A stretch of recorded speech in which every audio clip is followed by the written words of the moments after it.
sidang pertama, ya, di mana anak-anak Tuhan yang dianiaya dari Yerusalem, dari Judea, dianiaya lari sampai ke Antioquia. Itu bukan lagi daerah Palestina, itu bukan lagi daerah Israel, sudah di luar itu. Lalu dia sampai di sana, mereka itu memberitakan Injil, banyak orang Yunani yang selamat, ya, juga orang Yahudi. Lalu mereka semua diajari, ya, diajari firman Tuhan. Anak-anak Tuhan memanggil, kemudian Paulus datang dan Silas di situ mengajari. Setahun diajari. Lalu dikatakan di situ, maka mereka disitulah pertama kali orang-orang yang percaya Yesus disebut namanya Kristen.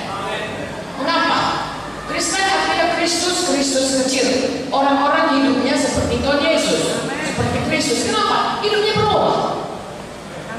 Mereka adalah orang yang mengasihi. Mereka adalah orang yang betul-betul percaya kuasa Tuhan. Mereka orang-orang yang kudus, tidak mau ikut dalam dosa.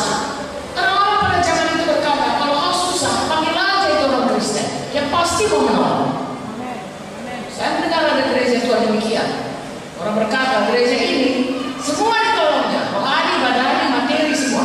Orang miskin ditolongnya, orang yang terikat dilepaskannya dari setannya, dan orang-orang sakit didoakan sembuh.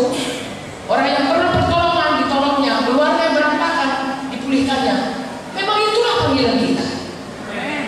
Haleluya. Ya. Jadi saudaraku, kita melihat bagaimana orang-orang Kristen itu harus berubah. Kalau kita menyandang nama Kristen, artinya kita itu seperti Kristus. Kalau namanya seperti Kristus, kita harus berubah hari lepas hari. Semakin hari, semakin seperti apa kata firman Tuhan ini. Dengan perkataan lain, manusia lama kita sudah kita tinggalkan, kita hidup dalam manusia baru. Berjalan dalam kekudusan dan kebenaran Tuhan yang sesungguh-sungguhnya. Haleluya. Nah, itu sebabnya saudaraku, saya dan saudara harus bersungguh-sungguh hati untuk terus bertumbuh menjadi dewasa sampai Tuhan Yesus datang atau sampai kita pulang ke surga. Saudaraku, saya sering katakan, ya, jadi dalam hal ini dulu saya ulangi. Anak-anak rohani, dia tidak tahu membedakan yang jahat dengan yang benar. Dia hanya tahu kepentingan dirinya. Halo? Orang dewasa rohani, dia makan makanan firman ini kenyang, cukup, sehingga dia tahu kebenaran, tahu yang benar, tahu yang salah, tahu yang jahat, tahu yang baik. Dengan demikian dia tidak mudah tertipu. Bahkan dia diberkati Tuhan dan memberkati orang dan bisa mengerjakan maksud Tuhan dalam hidupnya. Jadi itu dulu saudara, ya, saya dan saudara harus membuat keputusan. Aku tidak lagi mau anak-anak, aku mau jadi dewasa rohani. Karena Tuhan mengatakan jangan kau anak-anak, harus kau dewasa.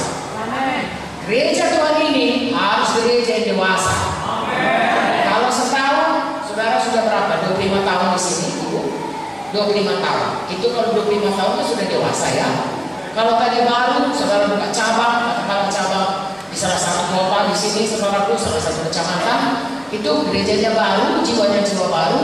Dalam tempo setahun mungkin dia yang baru ngerti hanya bagaimana supaya berdoa, bagaimana supaya baca firman.